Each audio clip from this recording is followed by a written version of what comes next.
أشرف الأنبياء والمرسلين سيدنا ونبينا وحبيب قلوبنا أبي القاسم المصطفى محمد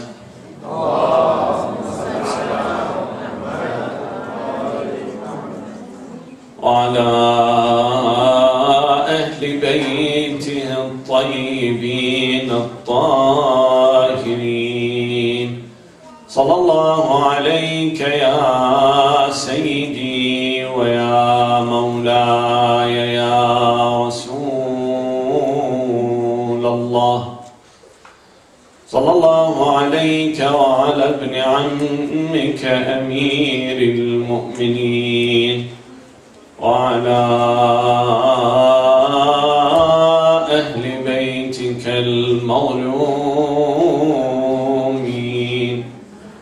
ما خاب من تمسك بكم وأمن من لجأ إليكم يا ليتنا كنا معكم سادتي فنفوز فوزا عظيما صلوا على محمد وآل محمد.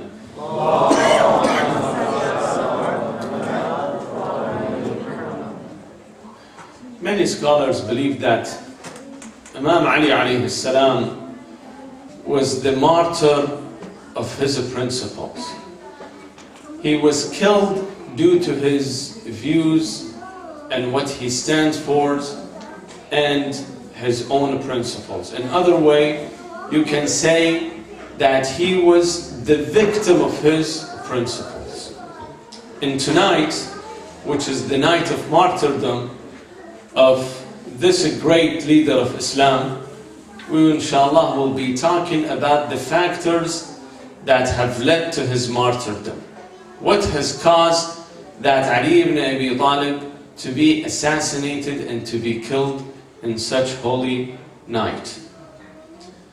As you know, brothers and sisters, the Imam alayhi salam was assassinated on 19th of Ramadan. History says that 1 year before this night, meaning in the year 39 of Hijrah, 3 of the Khawarij got together in Hajj, meaning in the 12th month of the Arabic lunar calendar. They gathered in Hajj, they gathered in Mecca and planned for the assassination of 3 leaders of Islam at that time.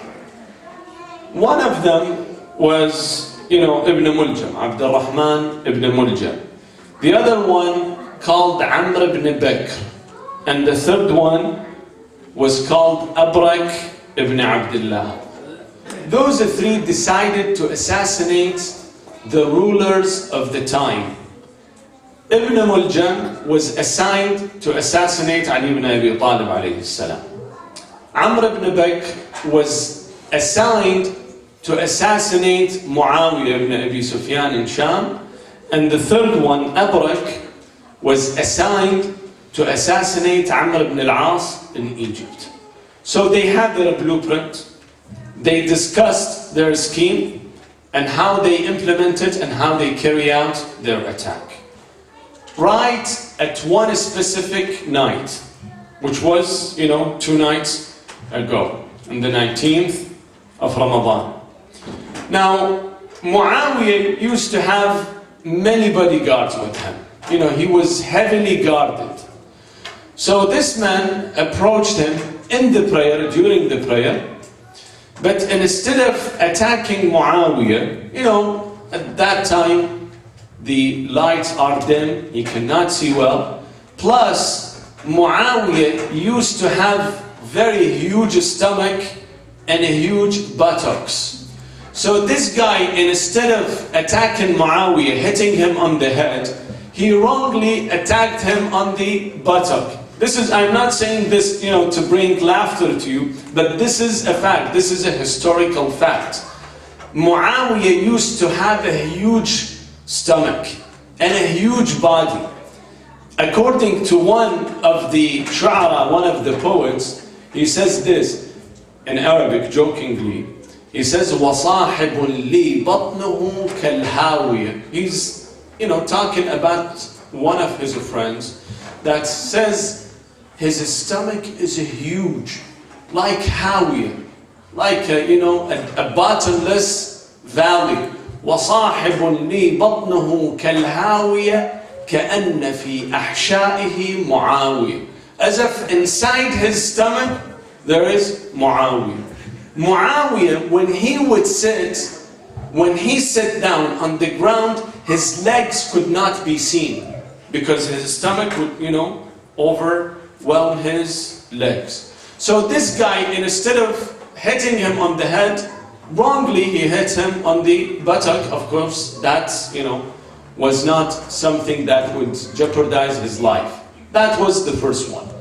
The second assassin, who was Bakr ibn Abdullah, again went to Egypt, and he carried out his mission to kill Amr ibn al-As, but on that night, on that dawn, Amr ibn al-As doesn't show up.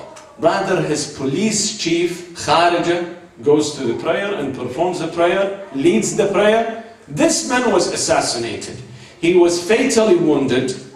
Now afterward, Amr ibn al-As goes and visits him. Kharija tells him, Wallah, this man wanted to kill you. He said, yes, but God wanted to kill you. So you were assassinated and you were killed. The last one, Ali ibn Abi Talib alayhi salam, since he didn't have any bodyguard with him, no one was allowed to walk with Ali ibn Abi Talib. He was the one who was assassinated and murdered on the 19th of Ramadan. Now, if you think of this incident, or those three incidents, you see three people of Khawarij by themselves cannot conspire to change, to carry an incident, to carry an attack that changed the course of history. This task is much larger than their figures. It's not something, that they can carry by themselves. I can give you another example, a vivid example. The attack of September 11 that took place, in 2001. When you think about it, the magnitude of this attack that took place on the United States, in the soil of the United States, it is beyond the ability of a bunch of some backward nomads who are in Afghanistan to carry this attack. You need to figure out which entity has helped them. If you think carefully, the first question you say, who did benefit from those attacks? Since 2001, which country benefited the most, took the most advantage of this attack? Which country? Who pocketed all kind of wealth, who have secured themselves without any bloodshed, without any trouble, and have advanced and carry out their own, expansionist agenda. You see, it is amazing to see that Al-Qaeda has not left any country without an attack, except that country. Have you ever seen that Qaeda shoots a single bullet against Israel? A single bullet. They have attacked United States, they have attacked United Kingdom, they have attacked entire Europe, they have attacked Bali, the Indonesian, they have attacked Afghanistan, Pakistan, every single Muslim and non-Muslim country except one country. What does that tell? What does that tell? Isn't it there is a correlation between the two? The same thing, when you think of those three assassins who carried this attack against Ali ibn Abi Talib and Muawiyah and Amr ibn al-As, you will realize that this was larger than life for them. There must be enemies who have facilitated, who have worked and thought of this, of this attack, especially against Ali ibn Abi Talib alayhi salam. In this few minutes that we will be having, I will be talking about the kinds of enemy that Ali ibn Abi Talib alayhi salam used to have after your big and loud salawat.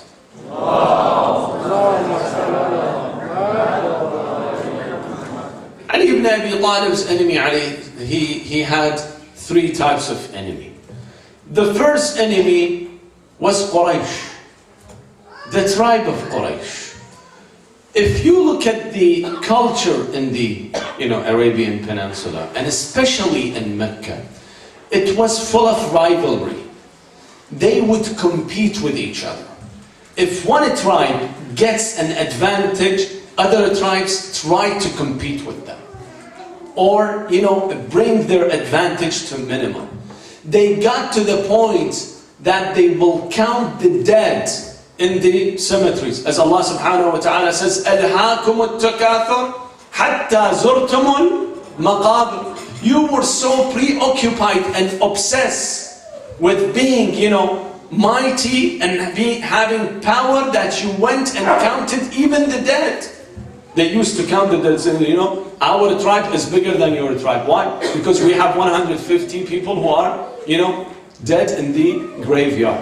That was their mentality. Rivalry, arrogance, infighting between them was rampant. One tribe, if there is a success of one tribe, it means it is a loss of other tribes. Therefore, they were always fighting with each other, competing with each other. Bani Umayyah, Bani Makhzum, Bani Hashim, always this, this competition, this rivalry was with them. Now, all of a sudden, someone in Bani Hashim comes to say that I am the messenger of Allah subhanahu wa ta'ala. They could not challenge Muhammad sallallahu alayhi wa sallam.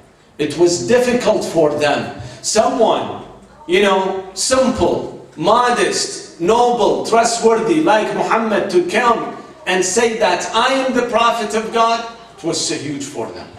They could not take it. One of them, his name is Al-Walid ibn al-Mughira, or Mughira ibn al-Walid, or Al-Walid ibn al-Mughira, sorry. He says that if it were that you, Muhammad, you become, a prophet, I would deserve the prophethood more than you. I have more money, I have more recognition in my tribe, and I am older than you. Why not me? Why you, Muhammad, would become, the prophet of God? In another statement has been said accurately and very correctly by either Abu Sufyan or Abu Jahl. Abu Jahl described the situation very accurately. He said that we and Bani Hashim were like two betting horses. Whatever one tribe does something, the second tribe does the same thing. He says, كُنَّا وَبَنِي هَاشِمْ كَفَرَسَيْ رِحَانٍ نَحْمِلُ إِذَا حَمِلُ. If they attack, then we attack. We raid. وَنَطَعَنُ إِذَا طَعَنُ. If they assault, then we have to go and assault. وَنُوقِدُ إِذَا أَوْقَدُ. If they cook for the guest and provide for people, we would rush and do the same thing. So we always equalized with them. فَلَمَّا اسْتَوَى بِنَا وَبِهِمُ الرَّكْبُ. Once we become equal, all of a sudden قَالَ قَائِلٌ مِّنْهُمْ مِنَّا نَبِيٌّ. All of a sudden, they declared that they have a prophet. And they have approved it. They have approved that this man was not lying. He was correct. He was authenticated by the revelation that he was a prophet. How can we compete with this?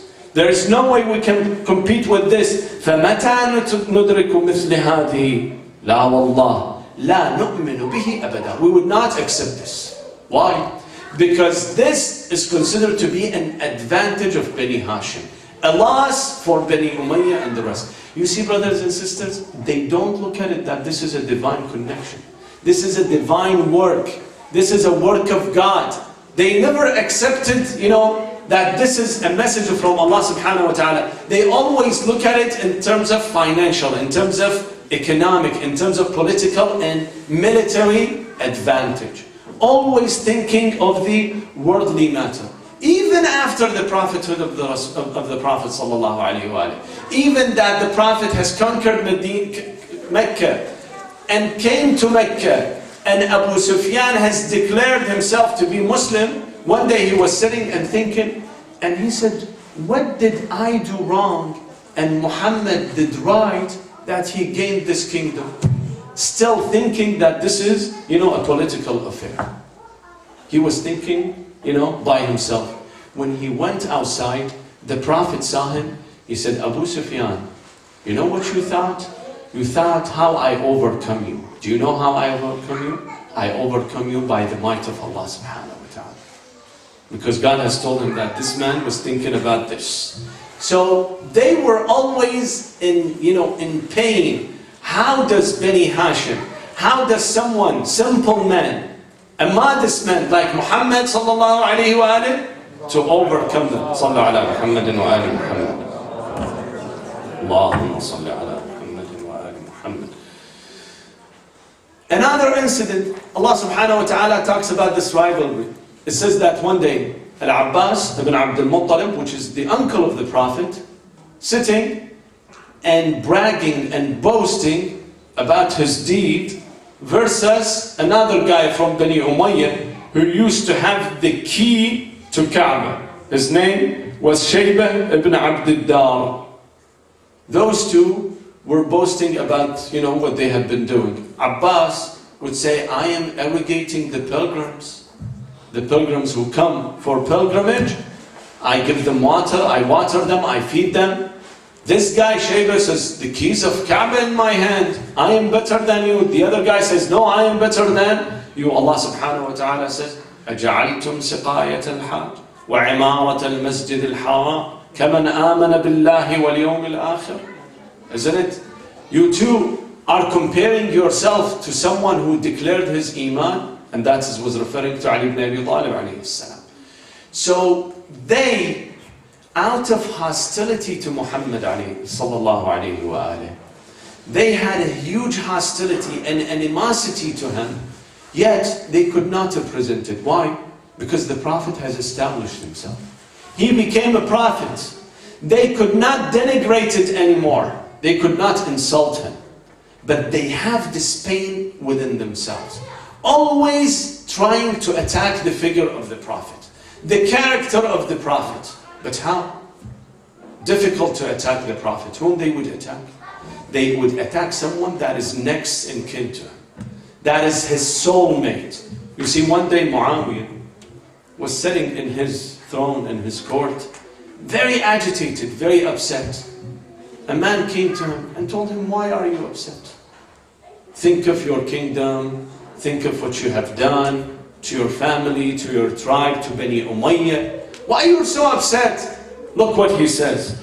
He says, do you know why I am upset? Then he says this. He says that the first Khalifa came, he governed, then he died. Then he took his name and left. جاء أخو تيم فمضى ومضى اسمه. When he died, nobody even mentions him. Then the second Khalifa came. وجاء أخو عدي فمضى ومضى اسمه. When he died, also his name was gone with him. People would not even mention their names again. But look at this guy, Muhammad. Look, he considered himself to be Khalifa, the successor of the Prophet, and look how he talks about the Prophet. He says that وَهَذَا ابْنُ أَبِي كَبْشَ, calling the Prophet Ibn Abi Kabsha.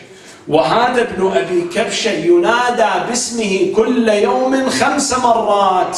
This guy, meaning the Prophet, didn't stop until made his name be called 5 times a day on the Ma'adh, meaning in the Adhan. You think, would I rest? وَأَيُّ عَمَلٍ يَبْقَى? Do you see why I am so mad? لَا وَاللَّهِ إِلَّا طَمْسًا طَمْسًا. I would not waver, I would not stop until I destroy this name. And this guy is, it's called Khal al-Mu'mineen. The uncle of Mu'mineen, the successor of Rasulullah sallallahu alayhi wa sallam. Look how much animosity and hatred he had to the Prophet, peace be upon him. The incident of Karbala, when they took the head of Imam Hussein alayhi salam and his companions to Yazid. Yazid was, sitting on the balcony in his palace and watching the view. All of a sudden he sees the heads of Imam Hussein and 72 of his followers are coming. he recited this poetry. He says that لما بدت تلك الرؤوس وأشرقت تلك الشموس على ربا جيروني. When I start to see this shining heads, you know, the head of Imam Hussein used to shine. He says, now that I see this shining head, نعب الغراب فقلت صح أو لا تصح فلقد قضيت من النبي ديوني. The debt that I had from the Prophet, I took away. I took my revenge from whom? Not from Hussein, not from Ali, from the Prophet. He acknowledges that he's taken the revenge from the Prophet. So the first animosity that Quraysh had was toward Rasulullah sallallahu alayhi wa sallam. But they could not exert it. The Prophet has become a prophet, became messenger of God. How they attack him? How do they denigrate him? You have someone who wants to attack you, to take revenge from you, but he cannot. What does he do? He goes after your children, your next of kin. That's what Quraysh did. They couldn't attack the Prophet, peace be upon him, personally, yet they went after whom? Ali ibn Abi Talib. Ali ibn Abi Talib was the soulmate of the Prophet. Ali ibn Abi Talib was the brother of Rasulullah sallallahu alaihi wasallam. By the explicit word of Quran, when talks about mubahala, when he says, you, the Prophet, invite your family members and let the Christians invite their family members. Who are those family members? He says, فَقُلْ تَعَالَوْ نَدْعُ أَبْنَاءَنَا وَأَبْنَاءَكُمْ. Call upon your sons and let them call upon their sons. Then, وَنِسَاءَنَا وَنِسَاءَكُمْ. Then bring your wives, your women, and I bring my woman. Then وَأَنفُسَنَا وَأَنفُسَكُمْ. Then I bring my soulmate. Ali ibn Abi Talib was the soulmate of the Prophet. All historians indicate that on that incident of Mubahala, the Prophet brought Hassan and Hussein as his children, and Fatima al-Zahra as the woman, in this case, Nisa'ana. And Ali ibn Abi Talib was the soulmate of Rasulullah sallallahu alayhi wa sallam. One day, Salama, the wife of the Prophet, was in the masjid. She finds one of the companions of the Prophet. He tells him, I have heard that you are cursing the Prophet. أَيُسَبُّ رَسُولِ اللَّهِ? He said, مَعَاذَ اللَّهِ. Who does curse the Prophet? Look at Salama. Salama says, قالت سمعت رسول الله. I have heard this from Rasulullah himself, who has said, من سب عليا فقد سبني. Someone who curses Ali ibn Abi Talib as he have cursed me. And these are narrated in Musnad Ahmad and Mustadrak al-Hakim. They declare that the Prophet said, whoever curses Ali ibn Abi Talib have cursed me. So, in other words, they could not denigrate the character of the Prophet, yet they went to something easier. And that was Ali ibn Abi Talib. Attacking the character of Ali ibn Abi Talib. Showing their animosity against Ali ibn Abi Talib. So the first reason that Quraysh used to hate Ali ibn Abi Talib, due to the fact that he was close to the Prophet, peace be upon him. But there was another reason that Quraysh hated Ali ibn Abi Talib. And that was Ali ibn Abi Talib himself. Why? They hated the sword of Ali ibn Abi Talib. They hated the might of Ali ibn Abi Talib. It is narrated that there was no household left inside Mecca that they did not have a victim that was killed at the hand of Ali ibn Abi Talib. Would you expect someone that have lost his brother or his father or his cousin in the battle by the sword of Ali ibn Abi Talib would still love Ali ibn Abi Talib? Here is Uthman, the third Khalifa, one day is telling Bani Hashim, it tells them, وَمَا أَصْنَعُ بِكُمْ? What do you want me to do? وَمَا أَصْنَعُ بِكُمْ إِن كَانَتْ قُرَيْشْ لَا تُحِبُّكُمْ. What should I do to you if Quraysh hates you? They don't like you. Why, Uthman? Why they hate us? Why they hate Ali ibn Abi Talib? He says that you have forgotten Yawm Badr, the battle of Badr. وَقَدْ قَتَلْتُم مِّنْهُمْ يَوْمَ بَدْرٍ 70 كَأَنَّ وُجُوهَهُمْ شُلُوفَ الذَّهَبِ تشرب آنافهم قبل شفاهم. He said that you have killed 70 of them in one day in the battle of Badr by the sword of Ali ibn Abi Talib. You have killed 70 of them that their faces was like a plate of gold, that out of arrogance and egotism, their noses would drink, meaning that they had high, big nose, long nose, high noses. It says that when they would drink water, their noses would drink before their lips. This is how high their noses were. He says that they were so egoistic, so proud, and you went and killed 70 of them, and still you want them to love you? Ali ibn Abi Talib alayhi salam, in one of a beautiful statement, he says, أَنَا وَضَعْتُ فِي الصَّغَرِ بِكَلَاكِلِ الْعَرَبِ. I have chuckled the Arabs, chuckled and put them in chains when I was young, at a very relatively young age. وَكَسَرْتُ نَوَاجِمَ قُرُونَ رَبِيعَةَ وَمَضَرَ. I have broken the horns of the two great, mighty tribes of Arabs while I was at a young age. So Quraysh would never forgive Ali ibn Abi Talib for the massacres that he did. He killed Utbah, he killed Shaybah, he killed Ubaidah, he killed the brother of Muawiyah, all within couple hours. In addition to the rest of the warriors who were killed in the battle of Badr. More than 70 who were killed.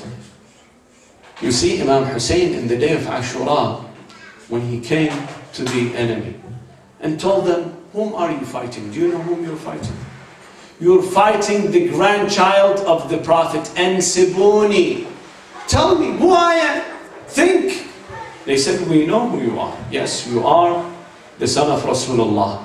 وَإِنَّمَا نُقَاتِلُكَ لِبُغْضُنَا لِأَبِيكَ. We hate your father, that's why we are fighting. This hatred was inside them. One day Abdullah ibn Abbas says that I was walking with the second Khalifa, Umar. After a while that, took a distance, Umar told me, how is your cousin feeling, Ali ibn Abi Talib, about the fact that we took the Khilafah, we took the leadership from him? I told him, eventually, he came to peace with that. He says, كَرِهَتْ قُرَيْشِ. Quraysh hated the fact that both Nubuwwah, the prophethood, and leadership be within Bani Hashim. It is impossible. فَنَظَرَتْ قُرَيْشْ لِنَفْسِهَا فَاخْتَارَتْ وَوُفِّقَتْ فَأَصَابَتْ. So Quraysh, for themselves, they decided. Yes, the Prophet said Ali ibn Abi Talib to be the successor. But Quraysh saw it is too much. You have the Nubuwwah, the prophethood, as well as the Khilafah, both in Bani Hashim. Impossible. Therefore they chose, and their choice was right. Abdullah ibn Abbas told him, is it possible that you make a choice while God has made another choice? You make a choice in front of the choice of Allah subhanahu wa ta'ala? Or you say that they hated what God has asked them to? What kind of choice is this? The man got upset. He pulled his hand from Abdullah ibn Abbas and left him alone. That was the hatred of Quraysh toward Ali ibn Abi Talib. They never forgave him for what he has done. And they kept it they showed it not only against him, they showed it against every single member of his family. All his children. Look at his children. Which one died by himself? Imam Hassan? Or Imam Hussein? Or Abil Fadl al-Abbas? Or the rest of the children? They were all assassinated. Why? Because of the hatred that Quraysh used to have. It was all jealousy, all animosity. They could not tolerate this. So the first group of brothers and sisters were people of Quraysh. The second one were those opportunistic personalities, those who were seeking the political power, but they could not. I will elaborate on this after your big and loud salawat.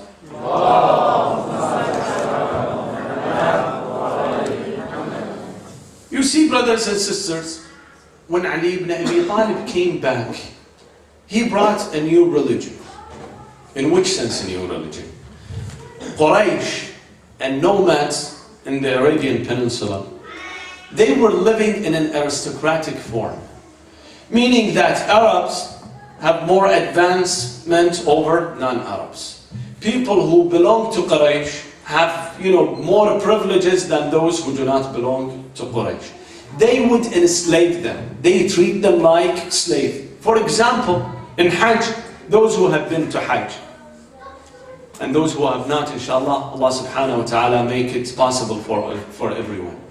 When you go to Hajj, in the Hajj you go first to Arafat, then you go to Muzdalifah, Mash'ar al-Haram, then you go to Mina to perform. In Arafat we stay between noon until sunset. Then you move forward to Mash'ar al-Haram. You stay from sunset till dawn next day. And then you go to Mina. People of Quraysh before Islam, Hajj used to be before Islam. Quraysh had mandated that they only themselves will stay in Mash'ar al-Haram, closer to Mecca. Other than them, have to stay in Arafat. Cannot be mixed with them. You see, even in performing the religious rituals, they have caused segregation between themselves and the rest. When the Prophet, peace be upon him, came, he established a new faith.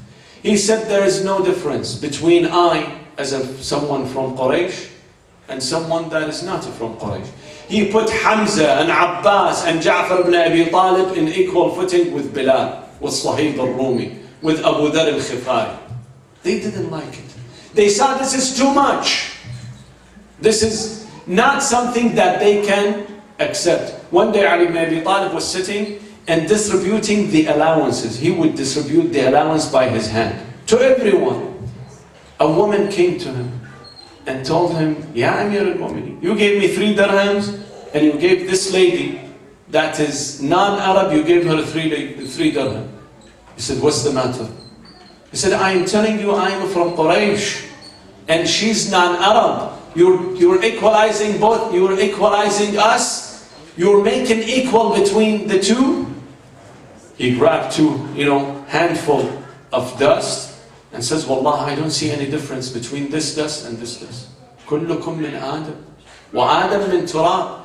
He brought back again, the same thing that was demolished after the Prophet. When the Prophet died, passed away, the same aristocratic and classification that used to govern before the Prophet, peace be upon him, was again mandated by the Khulafa, especially during the time of Uthman, who would have a preference for those who were from Quraysh versus those who were not.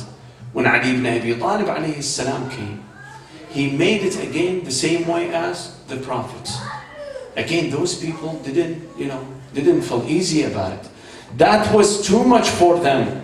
They saw that if this is gonna continue, they lose all their privileges. Uthman used to give each one of them, the Sahaba, the companions, who were supposed to be the role model in modesty, in chastity, used to give each one of them 10,000 dinar, 10,000 golden dinar.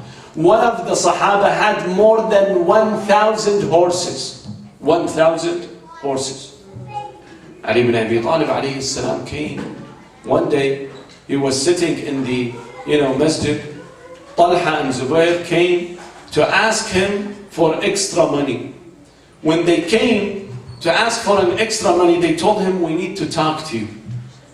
He said, is this talk personal or something that is related to the state affair? They said, no, this is a personal thing. There was a candle, a candle lit in the room. At that time there weren't those, beautiful electrical lights. What he did, he blew out this candle and turned another one. They said, why? He said, because this is from Baytul Mal. This is for the public. But this candle is from me, my personal income. You see how much Ali ibn Abi Talib was careful even when he uses something from Baytul Mal. If something for the public, he will use it. If something for himself, he will go and use his own personal income. They said that they cannot live with such kind of thing.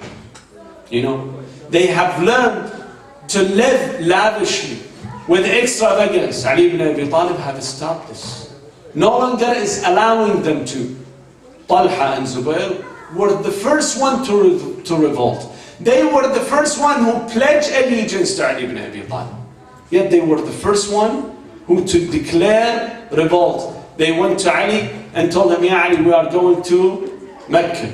We are going to Umrah. He said, why do you go to Umrah?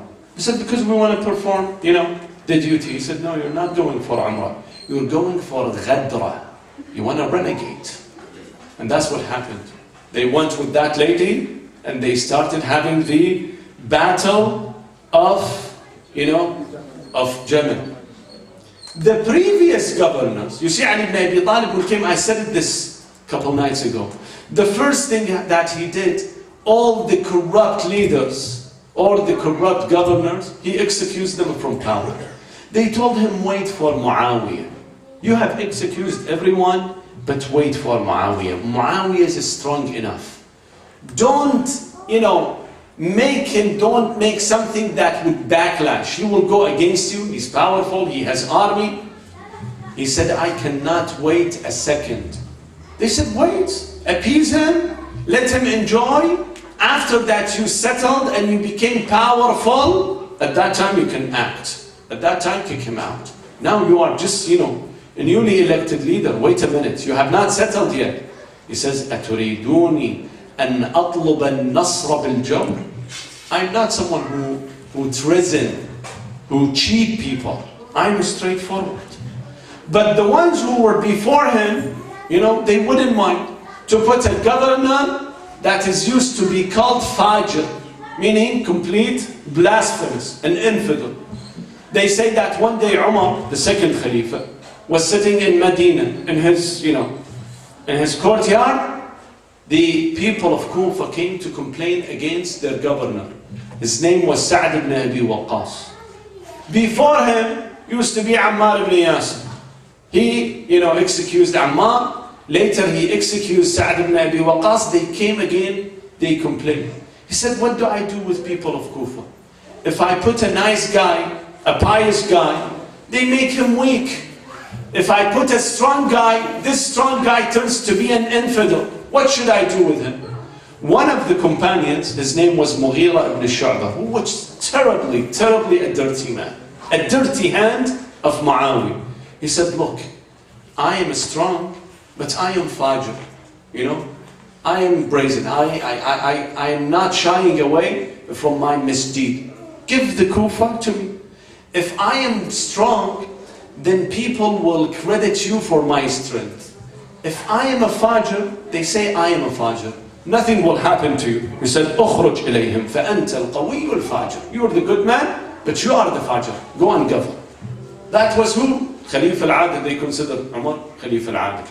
But Ali ibn Abi Talib alayhi salam wouldn't compromise, not even one day, to allow someone like Muawiyah or Mughira or other corrupt governors to govern under his name.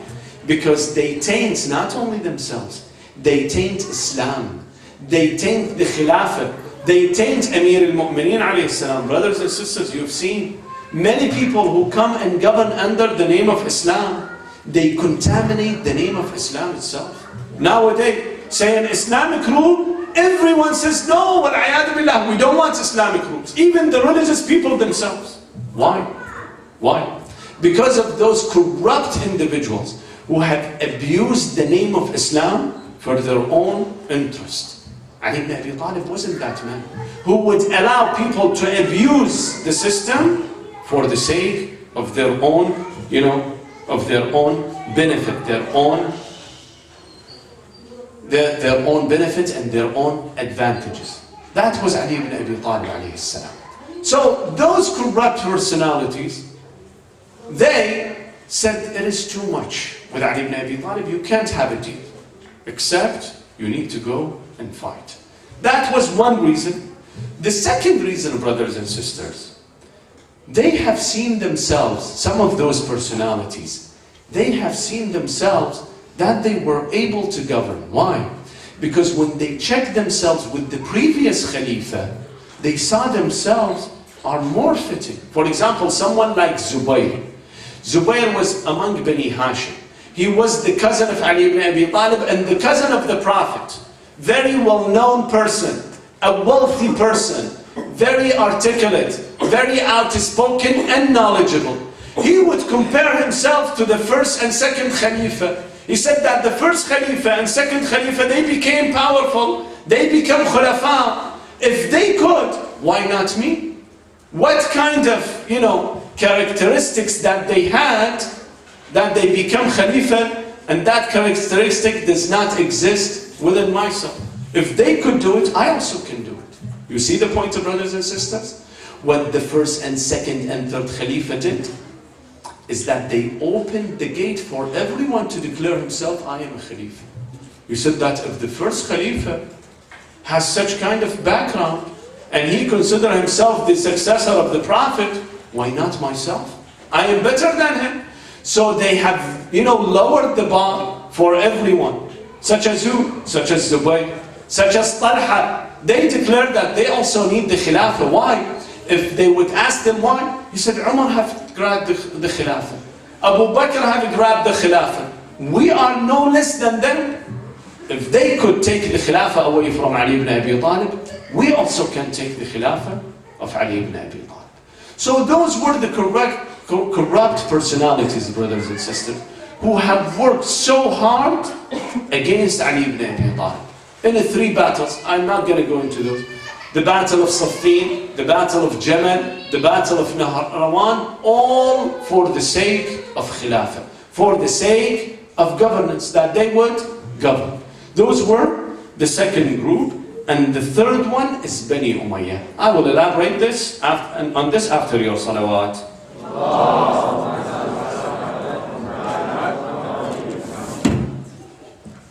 Bani Umayyah,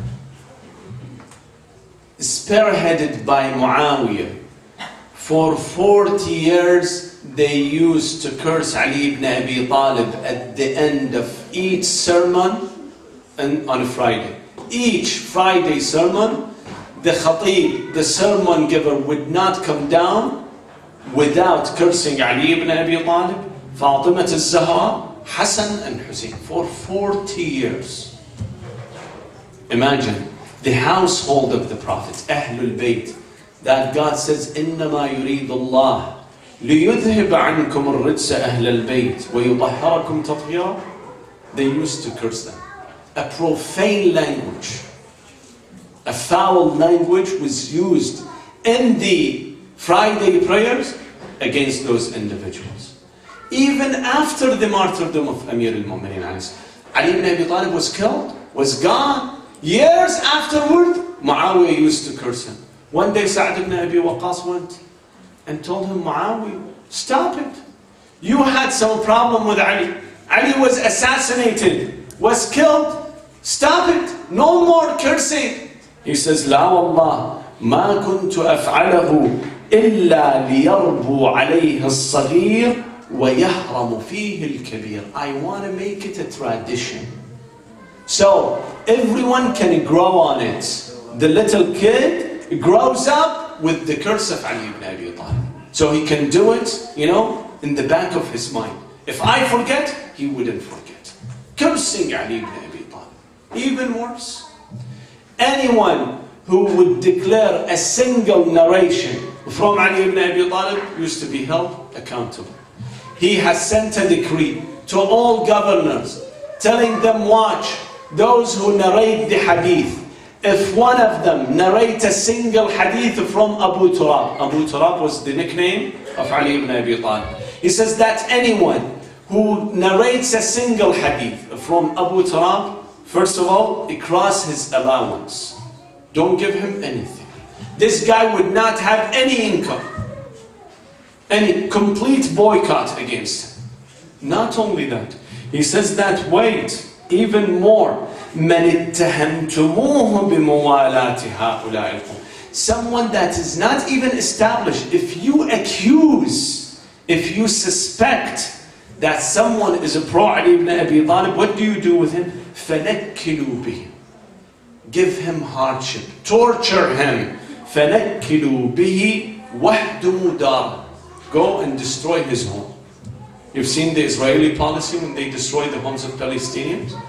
You see now in Syria, when the rebels leave the city, how they destroy the entire city, entire homes. That's, they have learned it from their master Muawiyah.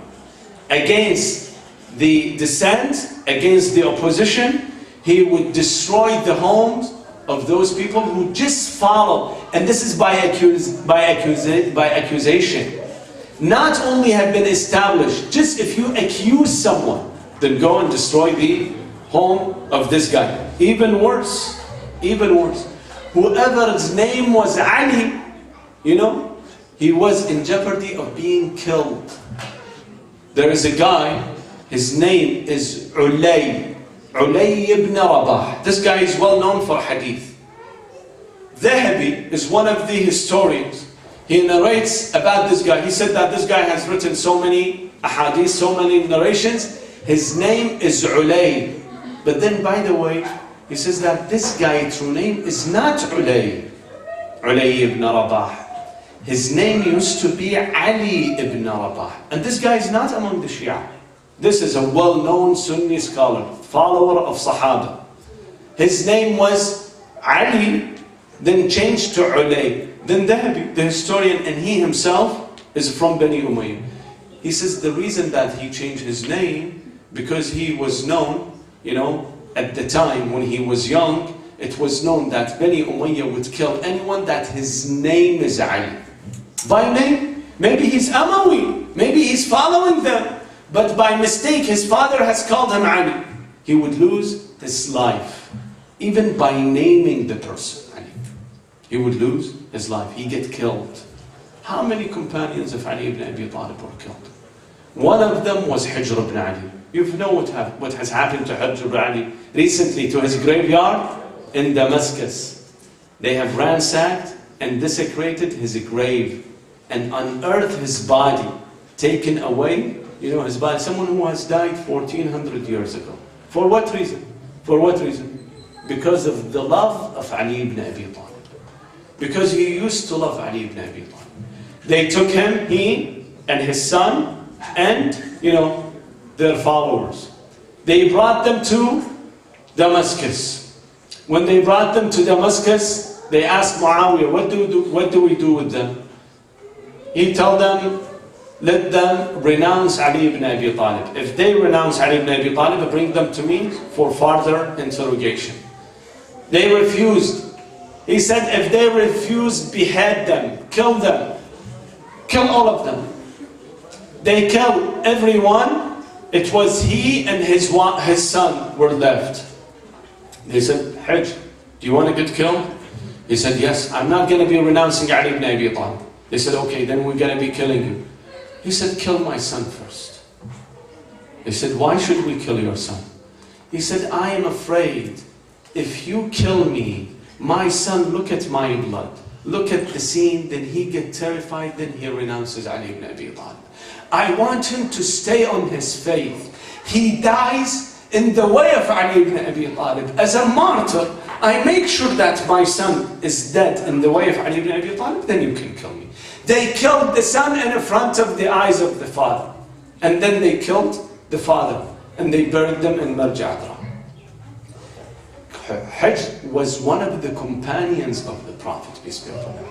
Yet, he was killed. He was assassinated. When we narrate the story of Ali ibn Abi Talib, the martyrdom, we say that he was buried in the middle of night. His grave was concealed. No one had an idea where was his grave. Why? Why would he conceal the grave? What is the reason? Isn't he the successor of the Prophet? Aren't the successors of the Prophet have their graves next to the Prophet? Why Ali ibn Abi Talib has to hide his grave, had to conceal his grave? Do you know what? because he feared that Bani Umayyah would come and unearth the body of Ali ibn Abi Talib. Remember his uncle Hamza? Hamza, when was killed in Battle of Uhud, Hind, mother of Muawiyah, came and amputated his nose, amputated his ears, amputated his digits, his fingers. All his fingers have been cut, and she made necklace of that. In addition to that, she drew his heart. Have you seen a few days ago the so-called Syrian rebel, Syrian Free Army member? A guy takes the heart of one of the soldiers and, bite on that, take a bite on that. Where did he learn this from? He learned it from Bani Umayyah. He had a very vivid example to do this. Ali ibn Abi Talib was afraid of this. That's why he has concealed his grave. For more than 100 years, no one knew where is the grave of Ali ibn Abi Talib. Where is the tomb of Ali ibn Abi Talib? What did they do with Muslim ibn Aqil, the cousin of Hussein, when they threw him, from the rooftop, and they dragged his body naked in the streets of Kufa? Zayd ibn Ali, Zayd, the son of Imam Zayn al-Abidin alayhi salam, was killed in the battle with the Bani Umayyah.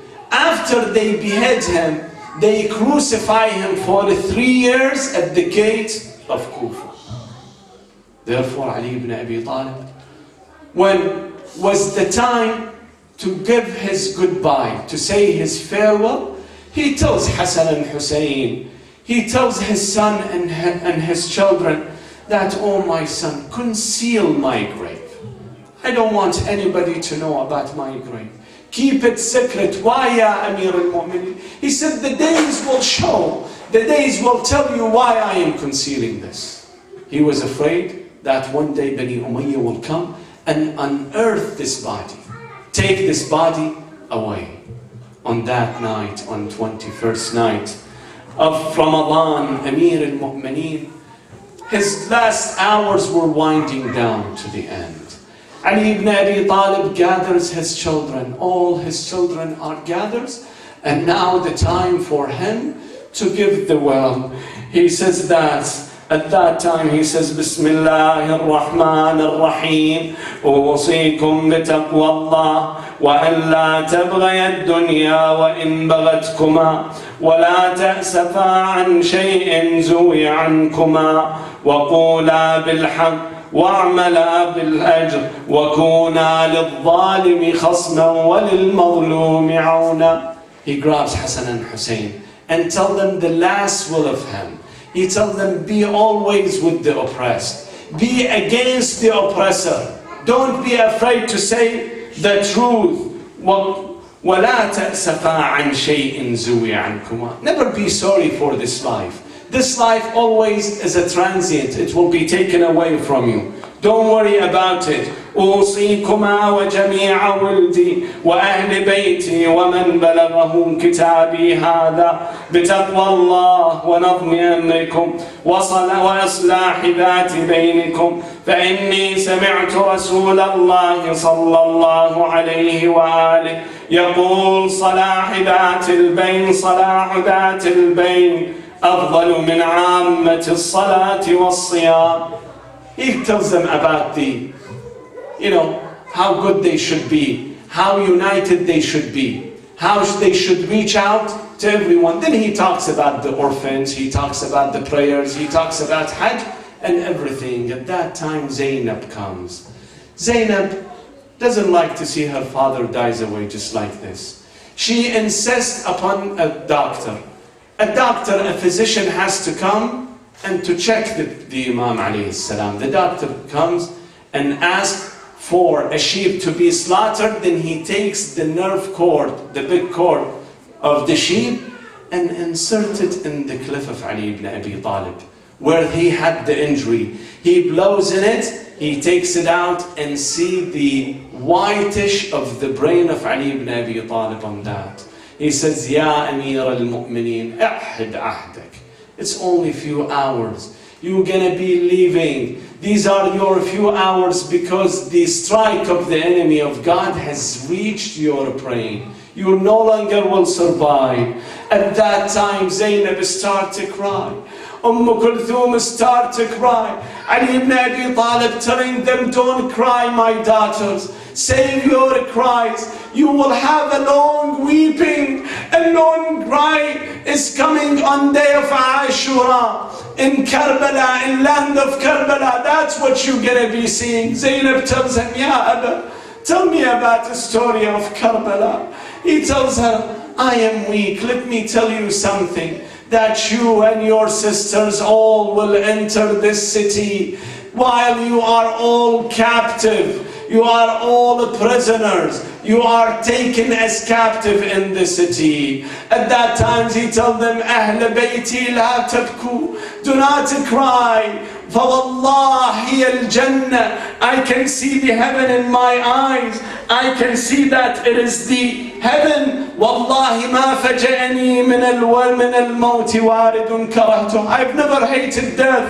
I was always thinking of death. وَلَا طَالِعٌ أَنْكَرْتُهُ وَمَا أَنَا إِلَّا كَضَامِئٍ وَرَدْ وَطَالِبٍ وَجَدْ وَمَا عِنْدَ اللَّهِ خَيْرٌ لِلْأَبْرَارِ. He said, I am always like a thirsty who would drink water. I am waiting for this moment. I am waiting for death. I can see my place in the heavens. Then he tells his son, Bunayya Hassan, if I die from this strike, you strike the man only one strike.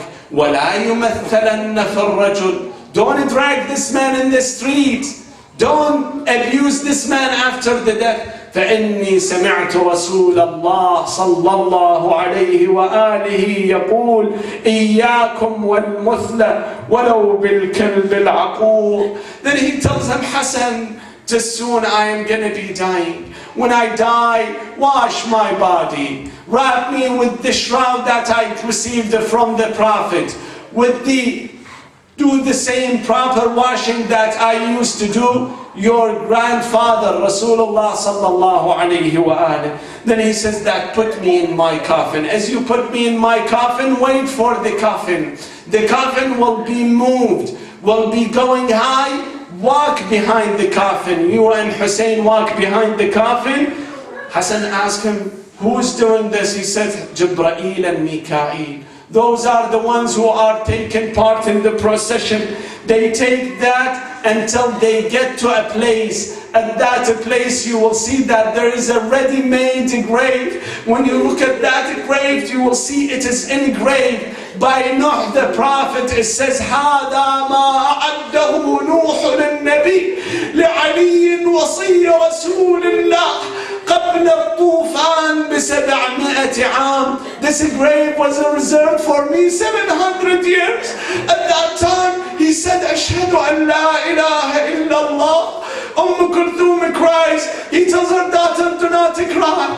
I see the Prophet, I see your grandfather, I see your mother Fatima is descending, coming down with bunch of malaika, with bunch of angels. They are waiting for my soul that I depart with them. Then he says, Assalamu alaikum ya malaika Rabbi. He salutes the angels. Then he says, لِمِثْلِ هَذَا فَلْيَعْمَلِ الْعَامِلُونَ. Work like what I see in front of me. It is the paradise. Then he says, أشهد أن لا إله إلا الله وأشهد أن محمد رسول الله. Then he departs. أين المنادي وإماما وعليا. لا حول ولا قوة إلا بالله العلي العظيم. إنا لله وإنا إليه راجعون.